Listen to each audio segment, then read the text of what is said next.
சிவாஜிக்கு 84 கொடுத்தாங்க. அவர் வந்து காங்கிரஸ்ல இருந்தாரு. அப்ப காங்கிரஸ் கவர்மெண்ட் தான் அப்ப இருந்தது. அப்ப சொல்ல முடியுமா? நீங்க சொல்லுங்க.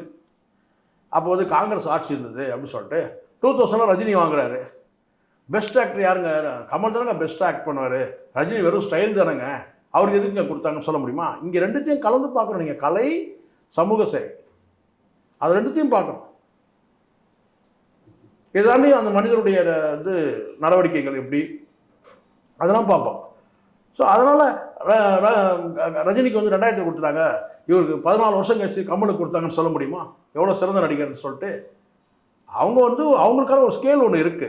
அது கொடுங்க. அதனால அரசியல்லாம் இருக்க வாய்ப்பே கிடையாது. அதாண்டி இப்போ விஜயகாந்த் இறந்த பிறகு கொடுத்தாங்களா? இவ்வளோ நாள் எல்லாருக்கும் தெரியும் விஜயகாந்த் எவ்வளோ ஏன் சிறந்த குடிமகன் பட்டம் கொடுத்தாங்களா? அப்போவே கொடுத்துடக்கூடாதா? அது வேற இது வேற. 2024 வந்து இறந்த பிறகு கொடுக்குறாங்க. ஐயோ ஒரு சாவுக்கு நிறைய ஜனங்க வந்துட்டாங்க, அதை வச்சு கொடுத்தாங்களா? நிறைய ஜனங்க வந்துட்டாங்கன்னா வந்து நிறைய ஜனம் வந்து சாவுக்கு நிறைய ஜனங்க வந்துட்டாங்கன்னா அதை வச்சு கொடுக்க முடியாது. அவருடைய எல்லா குவாலிட்டியும் பார்க்குறாங்க, அவர் செஞ்சுருக்கிற சர்வீஸை பார்க்குறாங்க, எல்லாத்தையும் பார்த்து சமூக சேவைக்கும் கலைக்கும் அவர் என்ன தொண்டு செஞ்சுருக்காருன்னு பார்க்குறாங்க, கொடுக்குறாங்க.